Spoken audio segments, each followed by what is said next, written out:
Pemirsa, pencemaran serius terjadi di Sungai Cisadane, dampak dari terbakarnya gudang pestisida. Lalu bagaimana menetralisir dampak cemaran di Sungai Cisadane ini? Kita akan membahasnya bersama dengan pemerhati lingkungan sekaligus Direktur Eksekutif Ekoton, Prigi Arisandi. Selamat sore, Pak Prigi. Selamat sore, Pak Prigi.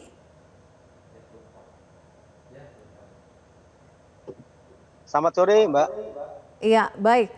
Pak Prigi, ini kan hasil laboratorium yang dilakukan Kementerian LH memang belum keluar pasca sudah diambilnya sampel di sana. Tapi dari pengamatan Anda, apakah ada pengaruh terbakarnya pabrik pestisida terhadap tercemarnya aliran Sungai Cisadane dengan fakta bahwa banyak ikan di sana ini muncul kemudian mati di permukaan sungai? Pertama kita harus melihat sumber pencemaran ini kan adalah insektisida ya. Jadi gudang ini memang berisi insektisida, ada dua senyawa penting atau senyawa utama ya, ada sipermitrin dan profenofos. Ini salah satu senyawa beracun yang digunakan untuk membunuh membungkus serangga untuk bagi kayak pertanian padi, kemudian jagung, kedelai dan juga sayuran gitu ya. Jadi ini tuh racun sebenarnya. Jadi kalau uji dilakukan oleh KLK nunggu 12 hari itu kan juga menurut saya ini kelamaan berlebihan ya, karena ini sudah berlangsung sejak tanggal 9 begitu. Jadi ya, harusnya cukup waktu berapa lama, Pak Prigi? Insektisida ini. Ya artinya kan sudah kelihatan sumbernya, harus dilihat sumbernya, sumber pencemaran adalah insektisida. Nah kemudian kalau kemudian dikatakan ini sudah nggak ada apa-apa aman, itu salah betul, karena kita harus melihat sedimennya gitu. Karena ini kan dia mengendap ke dasar sungai gitu loh. Menjadikan ikan ini mati sampai 30 kilo hingga ke laut utara Tangerang, ini area yang serius gitu loh.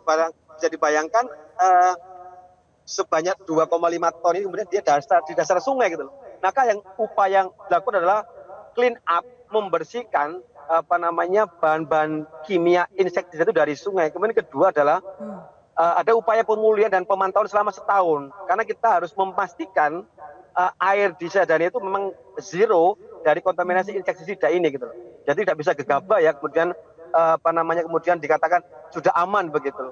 Ya. Ya, ini kan Pemkot Tangerang sudah melakukan menaburkan zat penetral di Sungai Cisadane ini. Jadi menurut Anda zat penetral saja tidak cukup? Mbak, zat penetral itu apa? Kayaknya nggak ada sih Mbak zat penetral itu untuk menetralkan. Kalau untuk kemudian membuat kandungan oksigen di air menjadi normal atau pulih ya, sehingga ikan bisa hidup, oke. Tapi kalau bahan kimia ini tuh bahan beracun berbahaya, harus ada semacam clean up. Jadi clean up itu membersihkan dasar sungai ya, harus dikeruk itu. Jadi harus dikeruk, apalagi yang di daerah yang mengendap seperti di pesisir utara Tangerang ini harus dipastikan gitu loh, senyawa racun tidak mengendon gitu loh, dia mengendap ya. Karena harus diingat senyawa yang dibuang atau yang terbuang terikut dengan air pemadam kebakaran adalah bercampur dengan racun pembunuh serangga gitu. Jadi bisa dibayangkan bagaimana kemudian sungai menjadi putih, berbau. Dipastikan dia akan mengendap ke dasar sungai. Maka tidak hanya meneliti air permukaan, tapi dasar sungai atau sedimen di dasar sungai Cisadane ini. Oke. Tadi Anda katakan bahwa hasil lab membutuhkan waktu 12 hari itu terlalu lama. Jadi harusnya dengan masalah yang seserius ini, seberapa cepat hasil lab itu harusnya bisa keluar? Nah, sebenarnya kan itu kan ada banyak masalah administrasi ya. Kami juga di lembaga kami ini mengelola laboratorium gitu. Jadi kan kelihatan sebenarnya senyawa-senyawa kimia itu kelihatan sebenarnya kan. Ikan itu mati kan dia kekurangan oksigen, dilihat apa sih kerusakan organ gitu. Itu menurut saya tidak sampai 1 minggu sudah kelihatan organ apa yang rusak, itu sudah kelihatan sebenarnya. Itulah kemudian dijadikan alasan senyawa kimia yang menyebabkan dia mati gitu loh. Jadi menurut saya ini harus segera dilakukan upaya cepat ya. Tidak hanya kemudian menunggu hasil lab, tapi harus ada upaya preventif untuk membersihkan tadi, men-tracking sampai di mana kemudian sedimentasi atau sedimen air ini sampai ke laut itu di mana dia paling banyak mengendap ya, terutama daerah-daerah sungai yang berpalung itu harus dinyelam ke situ, diambil sedimennya gitu ya. Jadi saya rasa ini bahan kimianya sudah jelas Mbak. Ada dua bahan insektisida, tapi bagaimana cara untuk membersihkannya, disedot, dipompa gitu ya.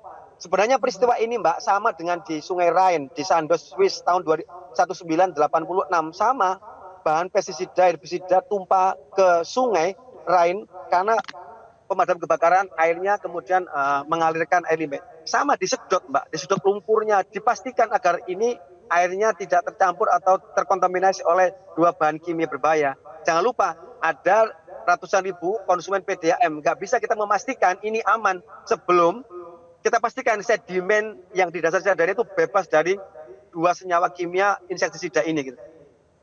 Oke. Pak Prigi, ini kan Menteri LH menyebut bahwa gudang kimia yang terbakar di Tangsel ini tidak punya pengolahan limbahnya.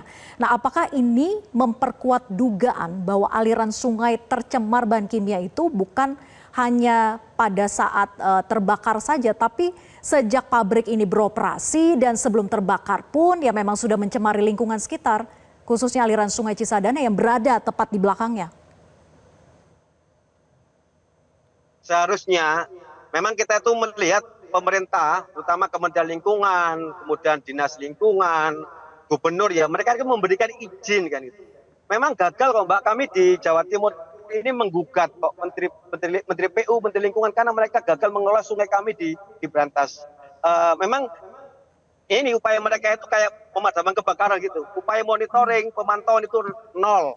Seharusnya industri seperti gudang pestisida harus ada semacam retention pond atau kolam sementara agar air itu tidak hanyut ke sungai gitu. Jadi ini sama sekali tidak ada monitoring, padahal kita tahu dalam PP 22 2019 itu jelas setiap kegiatan usaha itu harus ada upaya tadi pengamanan ya, tidak hanya ipalnya tapi pengamanannya, ada luberan, ada kolam-kolam penampung sementara sebelum air itu lari ke sungai gitu.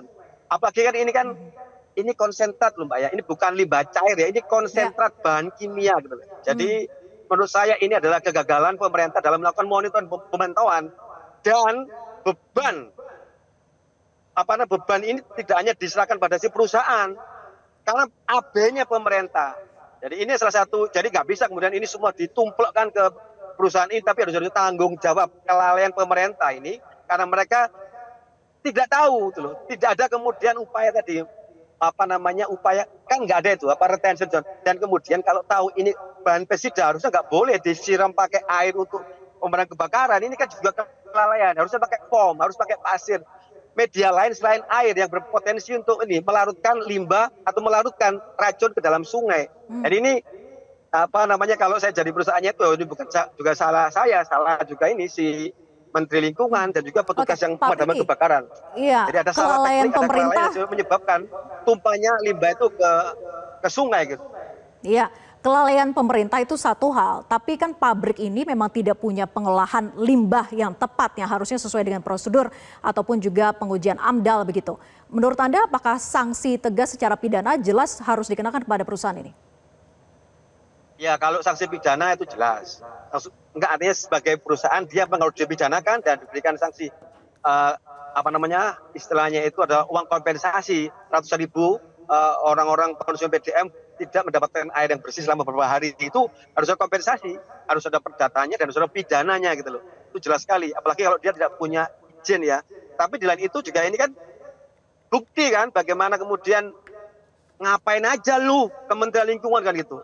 Ini jelas bahan kimia loh ya, ada 20 ton dan yang tumpah 2,5 ton ini kan tidak sederhana begitu loh. Maka ini menjadi potret bagaimana lemahnya penegakan hukum dan lemahnya monitoring dan pengawasan sungai. Ini sebenarnya cermin dari bagaimana sungai-sungai Indonesia dikelola gitu ya. 70% air PDAM di Indonesia menggunakan air sungai, tapi 90% air sungai tercemar gitu. Artinya apa? Tidak serius gitu loh. Jadi ini sebenarnya harus membuka mata kita, pemerintah harus membuka mata kalau KLH itu harus diperkuat, KLH itu harus kemudian diperkuat agar kemudian melakukan fungsi-fungsi monitoring dan pengamanan gitu loh. Ya, kita akan pantau bersama bagaimana penegakan hukumnya. Terima kasih Pak Prigi sudah bergabung bersama kami. Selamat petang. Jelajahi cara baru mendapatkan informasi. Download Metro TV Extend sekarang.